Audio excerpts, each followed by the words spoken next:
How many of you guys like those superhero movies that they keep coming out with? Yeah. Right. A few hesitant hands don't really want to admit it. In the past 10 years, Hollywood has really gone crazy manufacturing these superhero movies. It seems like every summer they come out with more. Sometimes you go and watch one of these movies, and in the previews, you see a trailer for another superhero movie. They've come out with Superman, Spider-Man, Batman, X-Men, just to name a few. Well, I grew up reading these comic books, and now as I watch the movies, I've noticed that these superheroes all have a lot of things in common. They're really not all that different from each other. Of course, they all have superpowers, and although Batman technically doesn't have any superpowers, he makes up for it in his superhuman intelligence and his cool gadgets. They all have costumes. They all have to hide their identity, and they all go through some kind of identity crisis. They all have some kind of character flaw. But one trait that all of these superheroes have in common that may not immediately come to mind because it's so obvious is that they all help people. Superman is constantly flying in to catch someone falling from a really tall skyscraper and flying them to safety. Spider-Man, likewise, is catching people falling from really tall buildings and then swinging them to safety. Batman is beating up villains and their cronies to keep Gotham City safe. These superheroes are in the business of saving people. They're in the business of helping people. I mean, what kind of superhero would a superhero be if he just kept all his powers to himself? What if Superman and Spider-Man just let those people fall from those buildings? What if Batman let Gotham City just run rampant with crime? Well, a superhero who doesn't use his superpowers to help people isn't much of a hero at all.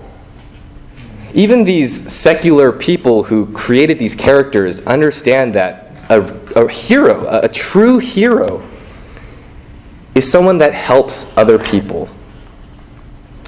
Well, today, we're going to see a few spiritual heroes.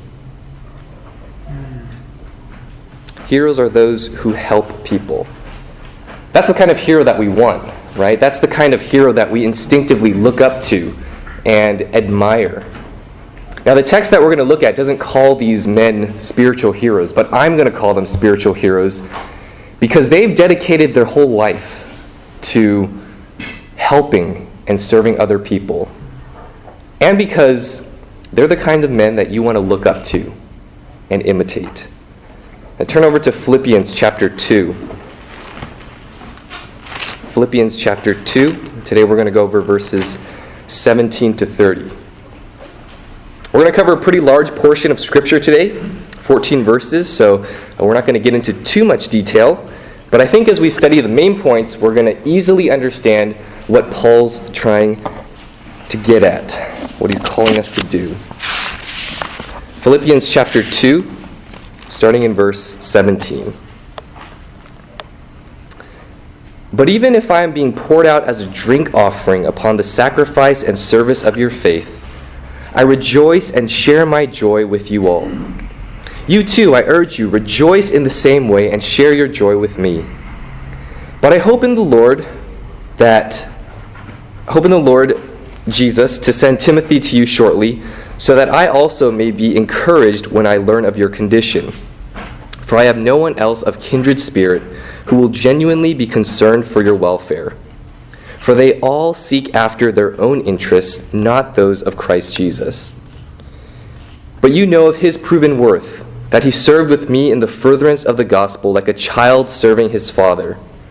Therefore I hope to send him to you immediately as soon as I see how things go with me. And I trust in the Lord that I myself also will be coming shortly. But I thought it necessary to send to you Epaphroditus, my brother and fellow worker and fellow soldier, who is also your messenger and minister to my need, because he was longing for you all and was distressed because you had heard that he was sick. For indeed he was sick to the point of death.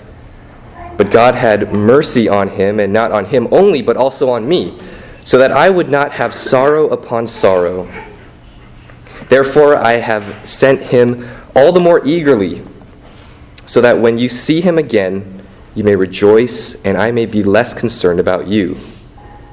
Receive him then in the Lord with all joy, and hold men like him in high regard, because he came close to death for the work of Christ, risking his life to complete what was deficient in your service to me.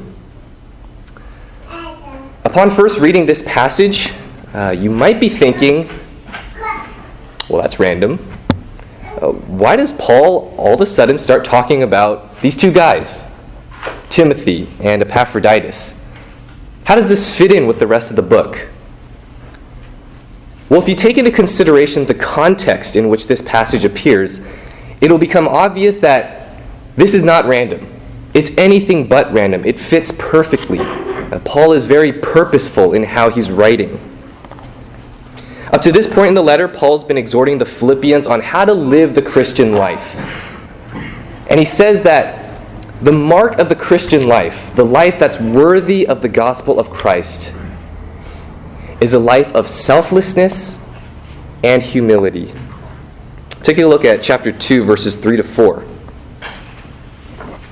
Do nothing from selfishness or empty conceit, but with humility of mind regard one another as more important than yourselves. Do not merely look out for your own personal interests, but also for the interests of others.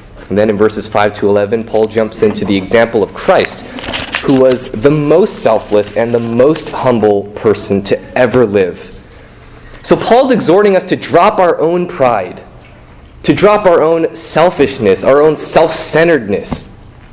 And he's calling us to consider the needs of others more important than ourselves. He's calling us to care about other people and their preferences more than our own. Paul says, don't just look out for your own interests. Don't just strategize on how you can help yourself, but be on the lookout and strategize for how you can help other people. Our default is to be selfish, doing what's best for my grades, my career, my social life, my spiritual life, my ministry, my goals, my free time, my happiness, my life. But Paul says, no, you got it all wrong. That's not what the Christian life is all about. The Christian life is about selflessness and serving each other in humility. And that's hard to do. That's very hard to do. But it can be done. And Paul gives us real-life example of men who did this. Paul is purposefully giving you himself and two other men as examples of what he's been talking about. Because as we'll see, Paul, Timothy, and Epaphroditus all embodied these principles of selflessness and humility. These three men were true spiritual heroes. Today we're going to see three characteristics of a spiritual hero. Three characteristics of a spiritual hero, so that you will imitate these characteristics, and so that you will be able to identify modern-day spiritual heroes in your life who are worthy of imitation. Well, the first characteristic, the first mark of a spiritual hero is joyful sacrifice. Joyful sacrifice. And we see that in the life of Paul in verses 17 to 18 and verse 24. Take a look at verse 17. But even if I am being poured out as a drink offering upon the sacrifice and service of your faith, I rejoice and share my joy with you all. Because of Paul's deep love for the Philippians, he poured out his life for their spiritual benefit, for their spiritual growth. What is this drink offering he's talking about? Well, it was a ritual that people both in the Jewish world and in the Greco-Roman world would have been familiar with. You guys know about sacrifices, how people would go to the temple and offer up a dead animal, slay it, put it on the altar, and then burn it. Well, a priest then would take this cup of wine, which was the drink offering, and pour it either on the burning sacrifice or on the ground in front of it.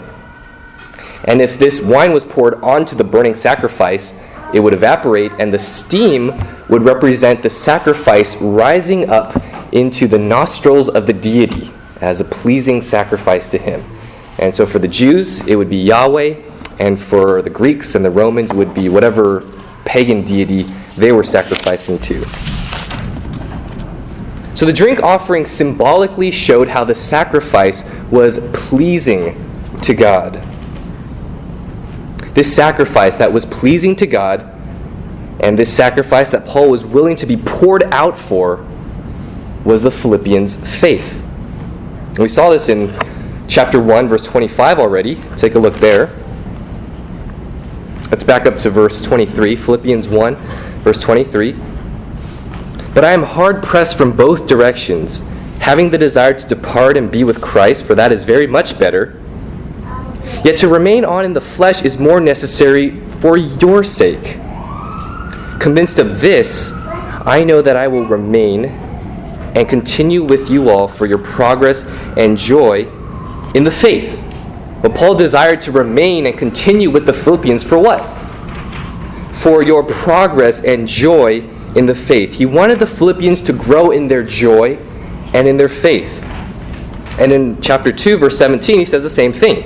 He wanted to be poured out for their faith, so that their faith would be strengthened, so that they would learn to trust God more, to depend on God more, so that they would place their faith in His promises. In verse 24 of chapter 2, we see a little more about Paul. Earlier in the letter, we found out that Paul was under the personal conviction that he would be released from prison. And in verse 24, we see what he's going to do once he's released. It says, "And I trust in the Lord that I myself also will be coming shortly." What's Paul going to do after he gets released from prison? Is he going to go home and relax? Is he going to throw a party for himself? No, he's going to go to the Philippians so that he can pour himself out for them. Paul was willing to pour out his life. He was willing to sacrifice for the spiritual benefit of other believers. He was all about ministering to them, even to the point of personal sacrifice. And that's our first model. That's the first example that we're supposed to follow, one of sacrifice, so that other people will grow in their walk with the Lord. Now, don't miss the powerful imagery of the drink offering. He's being poured out. Paul's giving everything he has, his time, his energy, his resources, whatever he has, he pours it all out for the benefit of others. Do you live and bleed and ache and labor for the spiritual benefit of other believers? Do you labor to serve at GOC, to encourage the people around you? Do you sacrifice your time to pray for people and with people? Do you rearrange your schedule to meet up with people and to be available when they need to talk? I hope you do. I hope you pour out all you have for them. I hope you serve and love people in the church so much that when you go to bed at night, you're exhausted. But this sacrifice that we're to make isn't just any sacrifice. Take a closer look at verses 17 and 18. "But even if I am being poured out as a drink offering upon the sacrifice and service of your faith, I rejoice and share my joy with you all. You too, I urge you, rejoice in the same way and share your joy with me." Did you catch that?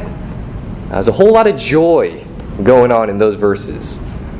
Paul has joy in the midst of this tremendous sacrifice that he's making. You see, Paul's attitude wasn't, "Oh, woe is me that I have to give and sacrifice and no one's helping me." He didn't sacrifice reluctantly. He sacrificed joyfully. If something brings you joy, you're going to be willing to sacrifice for it. When I was a kid, growing up at my house, there were 2 activities that you could do on Saturday morning. Watch Saturday morning cartoons, or go to the backyard and pull weeds. Guess which one I wanted to do? Well, every Saturday morning, I would wake up early to plant myself in front of that TV with my eyes glued onto it. 10 o'clock sharp, X-Men. And I'd be watching Wolverine slice up a bunch of robots. And every so often, my dad would come in and say, "Hey, you wanna help me pull some weeds outside?" And I said, No. And my dad would plead a little bit and say, "Come on, you want to help Daddy out, pull some weeds?" No, I think I'm good here with Wolverine. And so my dad would go out. Well, I was a bad kid. Well, one day, after I had rejected my dad, and I was watching my cartoons, for some reason I was just kind of compelled to check up on him and just to look outside the back window to see him. So I took a break from my cartoons, went to the back window and kind of looked through the blinds, and there he was, my dad, working all alone, pulling those weeds. And I just felt really bad. And so I decided to go outside and to help him pull weeds. And the thing is, when I was out there pulling weeds, I was happy. I wasn't sad that I had to sacrifice my cartoons. Sure, I sacrificed my beloved Saturday morning cartoons, but I was happy to do so because my sacrifice resulted in my dad not having to pull all the weeds himself. It resulted in him having not to spend as much time pulling those weeds. Well, in the same way, we should be happy to sacrifice for people around us because our sacrifice leads to their spiritual well-being. If our labor and sacrifice results in people living a life of faith in Christ, of stronger trust in Him, we should be rejoicing. You see, Paul had learned a very important lesson. And that was that the greater the sacrifice, the greater the joy.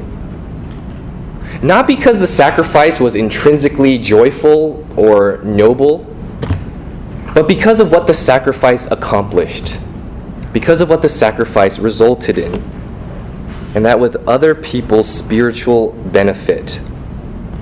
If that's your attitude, then sacrifices really aren't sacrifices at all. Because whatever you give up, whatever you sacrifice, your time, your energy, your resources, are replaced by something much, much greater. True Christian joy.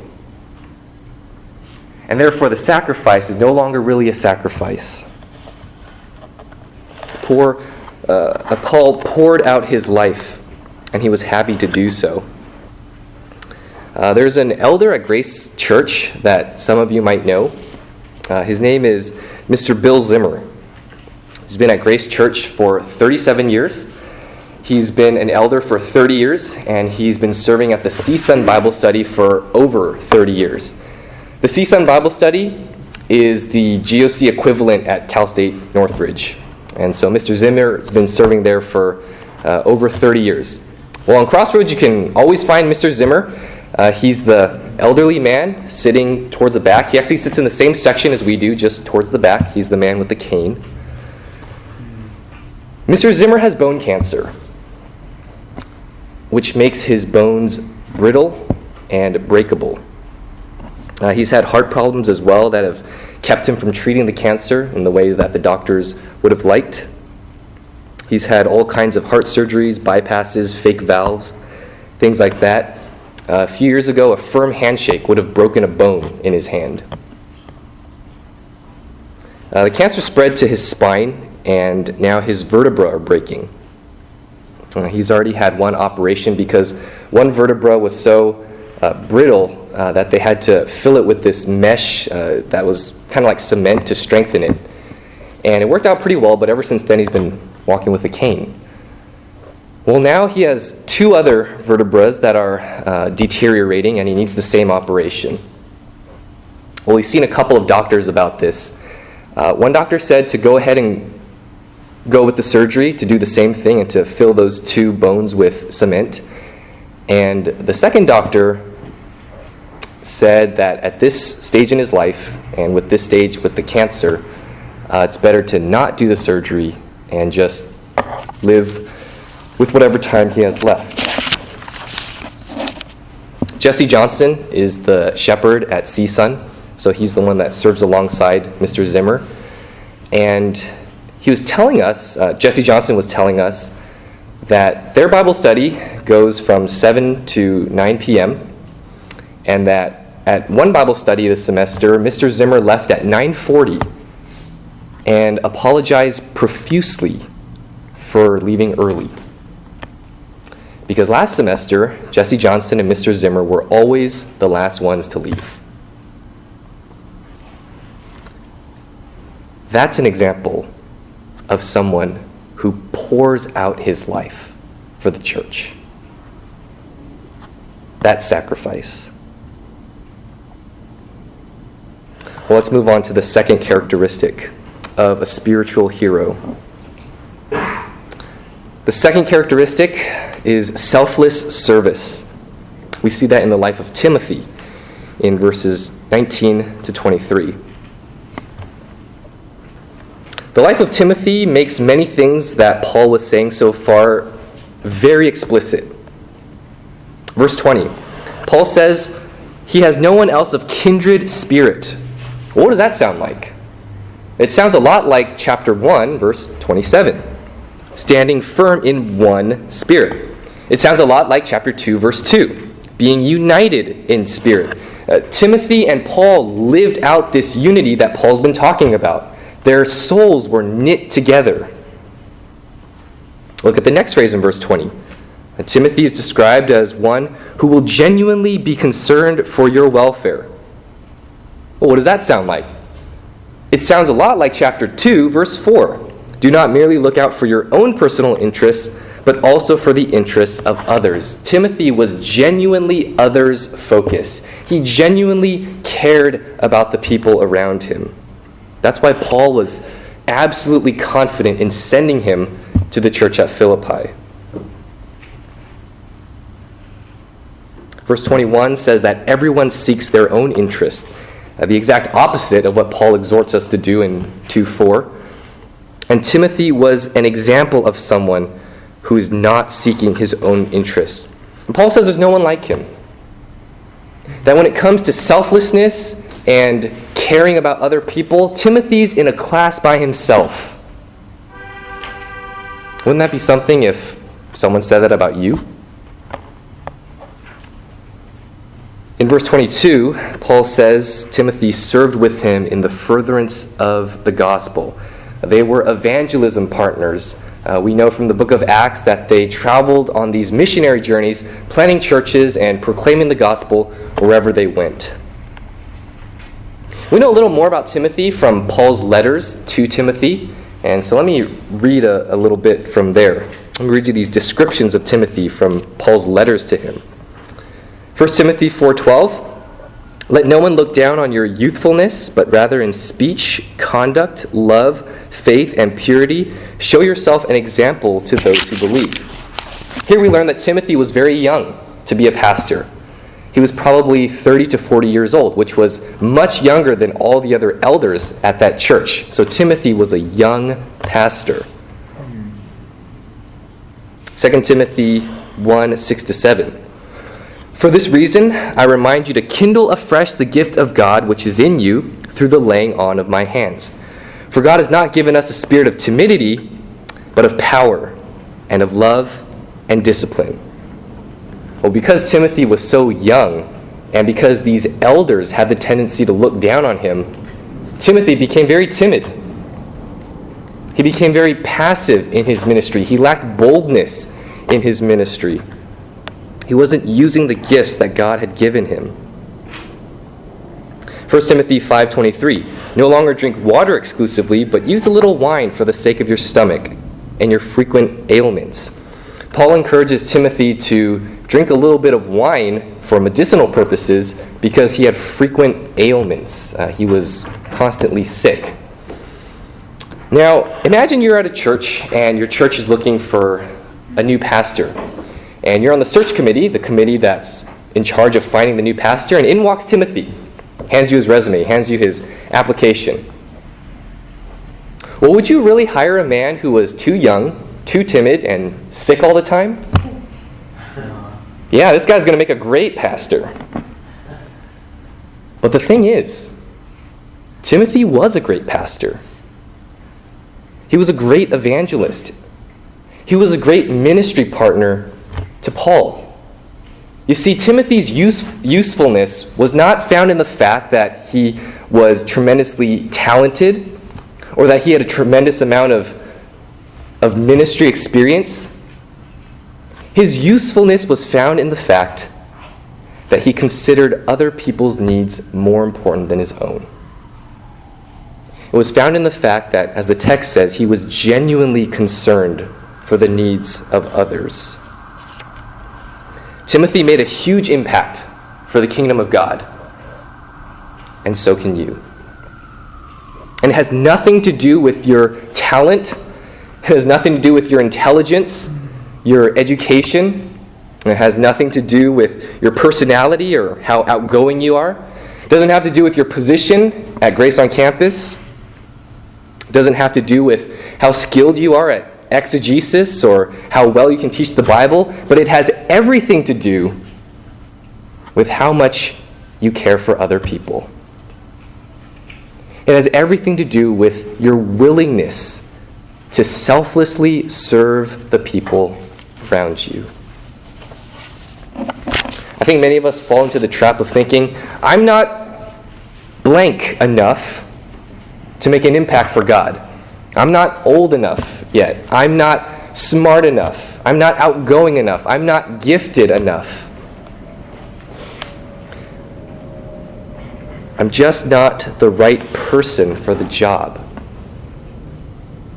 But here we see that God's not looking for the talented person to serve him. He's looking for the selfless person.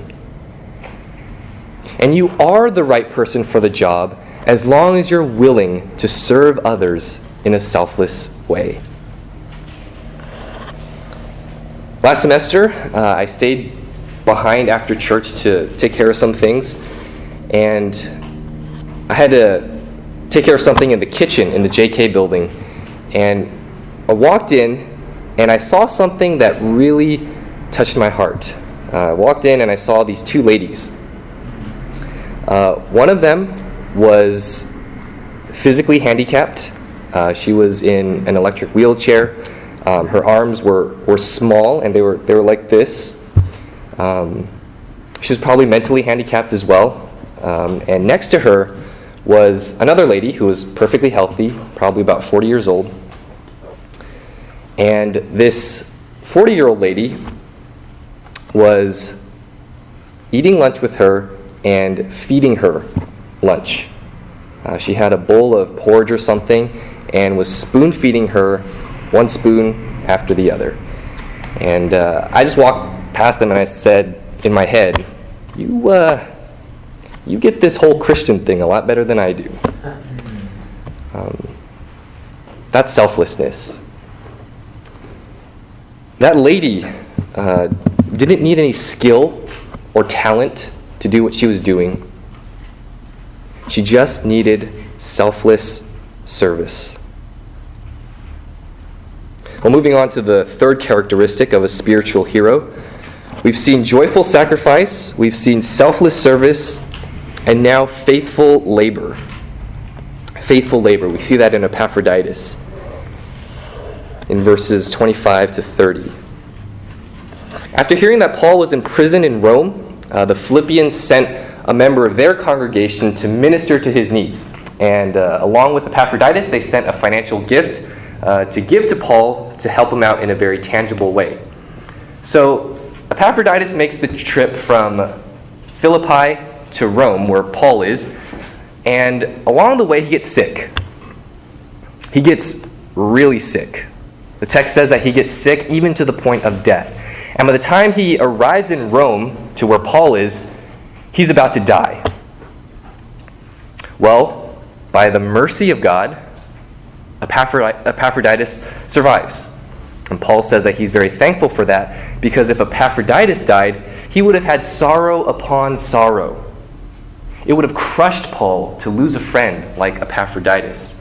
Well, Paul's in prison, and so he can't take good care of Epaphroditus, so he thinks it's best just to send him back to Philippi. Paul writes this letter that we're reading right now and puts it in Epaphroditus' hand and sends him back to Philippi. And we learn that throughout all of this, throughout his whole sickness, Epaphroditus was faithful. That he fulfilled the ministry that he was called to do. That he was a dependable, reliable man. Well, Paul commends Epaphroditus with a few descriptions. Take a look at verse 25. First, he calls him my brother and fellow worker. Work? Some of you might think that sounds kind of wrong. The Christian life's not about work, right? It's about grace. The opposite of work. It's about faith. Well, it's true that our justification, our right standing with God, is all about grace and all about faith. We are accepted by God, justified by Him, declared to be right by Him, by grace alone, through faith alone, in Christ alone. You can't work enough to make yourself right in God's eyes. But Ephesians 2:10 says that we were created for good works. Good works don't save us, but once we are saved, after that, God calls us to work. He calls us to labor and toil, just like Paul poured himself out, ultimately for the good of the believers around him. Yes, ministry involves work. Ministry involves Excel spreadsheets and Word documents. It involves websites, planning events, printing flyers and distributing them out on campus. It involves spending time with people, bringing heavy sound equipment from your apartment to the Fishbowl Chapel. It involves baking, cooking, studying the Bible, phone calls, helping your brothers and sisters move when they move apartments. Ministry's work. And I pray that I will be able to call all of you my fellow workers. Some of you need to roll up your sleeves and get working. Others of you I know have a strong desire to work, have a strong desire to serve at Grace on Campus and at church, but you're not really sure how to do that. You're not sure how to get plugged in. And if that's the case, talk to someone around you, talk to your small group leader, talk to me, because at Grace on Campus and at church, there are plenty of opportunities to serve. So if you have a desire to serve, but you're not sure where to get started, just talk to your small group leader, talk to me, and we'll get you plugged in. Paul also calls Epaphroditus a fellow soldier. Epaphroditus was a soldier for the Lord. Now imagine him making that 800-mile journey from Philippi to Rome, a journey that would have taken 7 weeks. And imagine him day after day battling this illness that he had. And it was no small illness. By the time he got to Rome, he almost died. And then imagine him finally arriving at Paul's doorstep. Paul was under house arrest, so he was in a house. And there's Epaphroditus, staggering instead of walking because he's so weak and frail from his illness. And he hands Paul his bag, which has the financial gift in it, finally completing his duty, and then just collapsing from exhaustion. Epaphroditus was a soldier. He was a tough, faithful soldier. He did his duty no matter what the cost. That's the kind of man you can count on. That's the kind of man who is faithful. Paul also calls him a messenger and minister to my need. Epaphroditus was a messenger. His job was to carry a gift to Paul and then carry a letter back to Philippi. He was a messenger. It wasn't a very glamorous job. It wasn't a very fun job. See, sometimes ministry is not fun. Sometimes ministry is not very glamorous. But we're still called to be faithful in doing it.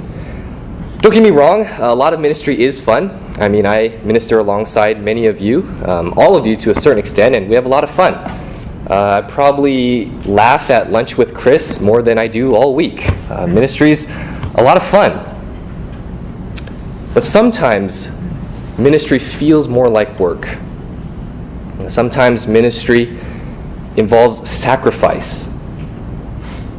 And ultimately, as we saw in the life of Paul, that sacrifice should be joyful sacrifice because of what it accomplishes, the spiritual benefit of the saints. Well, while the half-dead Epaphroditus was in Rome, the believers in Philippi became concerned about him. And how did Epaphroditus take the news that they had found out that he was sick? Verse 26.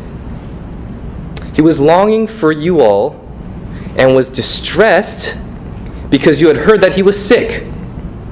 He becomes distressed because he found out that his friends found out that he was sick.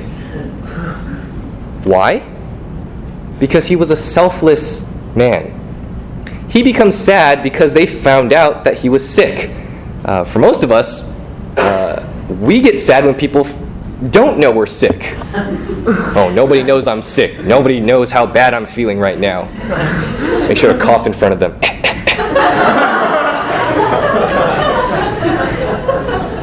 But he's thinking, they heard I'm sick. They're going to worry about me. They're going to think I died. Remember, communication is not as good back in those days. Epaphroditus couldn't send them an email and let them know that he was okay. They were worried about him, and because they were worried about him, that's what he was concerned about. This man's about to die, but he's concerned that his friends are sad. Are you sensitive to the feelings of the people around you? Does it bother you to know that the person next to you is sad? Hopefully not right now, but, when you hear that someone's down in the dumps, does it ignite a desire in your heart to want to serve them, to want to be there for them? Epaphroditus was faithful. I want to tell you about another faithful man. He's still living. His name is Dr. Trevor Cragen. He's also an elder at Grace Church, and some of you might know him as well. Like Mr. Zimmer, he serves at Crossroads. He actually serves at the UCLA Grace on campus, so I got to benefit from his ministry during my time there. Dr. Cragen is a professor at the Master's Seminary, the seminary that I attend. He's originally from South Africa, and he came to America as a missionary. So originally from South Africa and came to America for missions. He started teaching theology at the Master's Seminary in 1994.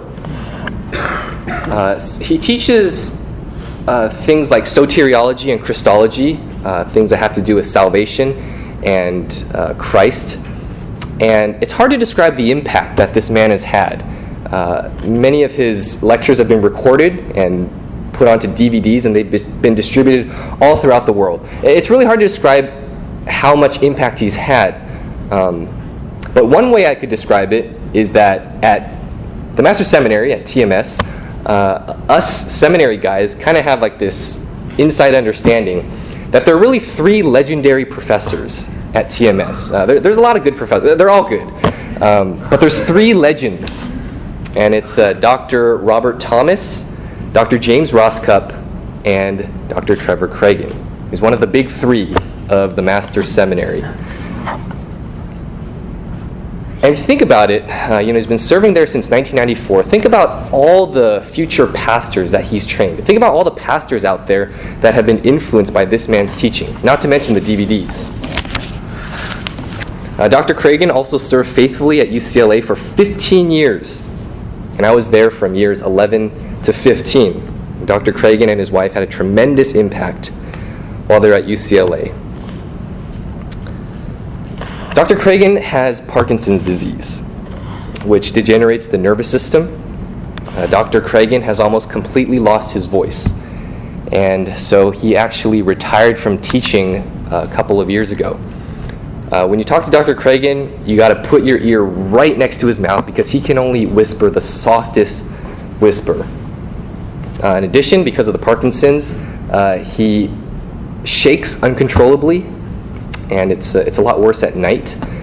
So a lot of professors, when they retire, when they're not able to teach anymore, they usually write books. But Dr. Cragen isn't able to do that very well because he shakes so much. He's not able to type.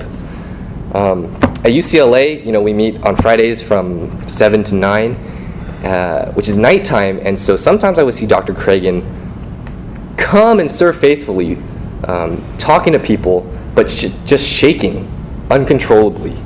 And as time went on, the Parkinson's got worse and worse.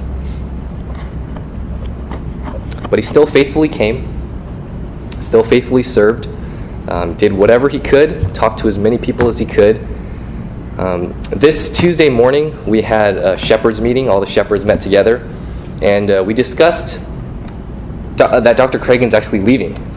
In June, he's going to head off to Indiana to retire, and we're discussing what kind of gift we wanted to give him.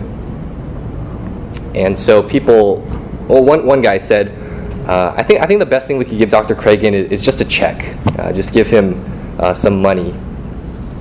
And someone said, well, why don't we give him a gift card? I think that might be a little better. And there was just kind of silence in the room because we knew that no matter what number we put on the gift card, it wouldn't be enough. And after that kind of long silence, someone spoke up and said, Dr. Cragen doesn't want that. He doesn't want money. He doesn't want a gift card. He just wants to be useful again. Which unfortunately is a gift that we can't give him. You see, that's a faithful man. His faithfulness endured longer than his physical body. He wants to serve more, but he physically isn't able to. Dr. Cragen is a faithful man. I thought about entitling this sermon Spiritual Heroes because I was going to talk about Timothy, Epaphroditus, and Paul. And I decided to stick with that title, but I realized that title was a lot more pregnant than I originally thought. But there's a lot more to that title than I originally thought of. Because this sermon includes not just 3 spiritual heroes, not just Timothy, Epaphroditus, and Paul. I talked about Mr. Bill Zimmer, talked about Dr. Cragen, and I talked about that lady that I saw feeding the handicapped lady. There are spiritual heroes all around us, and I think it would be beneficial to do, as Paul said in verse 29, to hold them in high regard. So right now, Andrew's going to pass out a quarter sheet of paper, and let me explain what I want you guys to do with this. First of all, no one's going to see this paper. You're not going to turn it into me. You're not going to switch papers or anything like that. This is just for you. This is just between you and the Lord. First, I want you to write down the name of one of your spiritual heroes. Someone who embodies these characteristics that we've been talking about. Someone with an attitude of joyful sacrifice, selfless service, or faithful labor toward you. Someone who's put your needs above their own. And it could be a parent, it could be someone at GOC, it could be someone from church, it could be anyone you like. Someone who is a true spiritual hero to you. And then I want you to write down something that they've done for you. One experience that you've had that has shown you that they really are the spiritual hero to you. Just one incident where They put your needs above their own. I'll give you guys a couple seconds to do that. And there's one more thing I want you to do after that.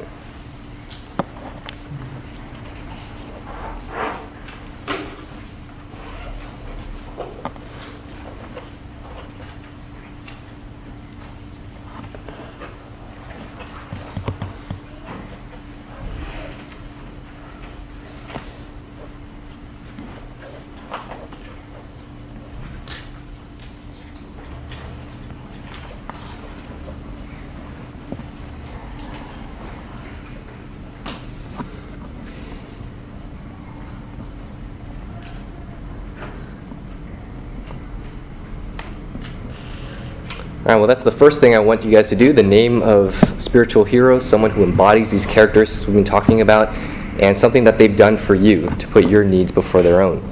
The second thing that I'd like you guys to do is write down the name of someone you can serve this week.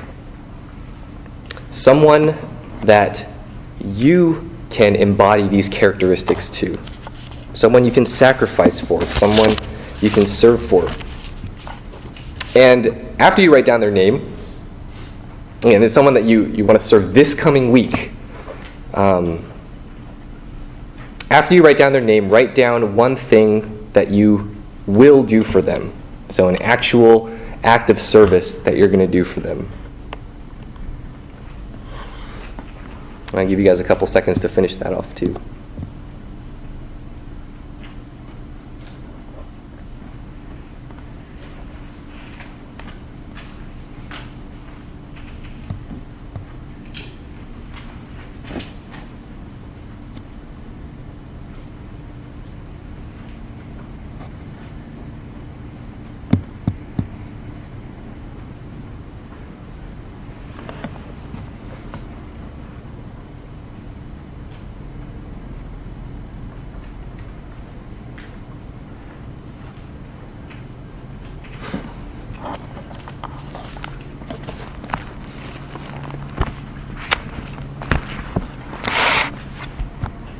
Well, what I want you to do, two things I want you to do this coming week.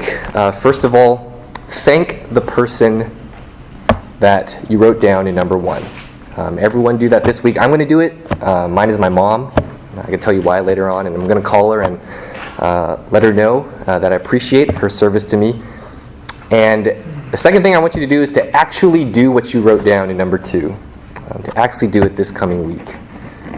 So I hope that'll be a good exercise for you guys to do in imitating these spiritual heroes that we've talked about today.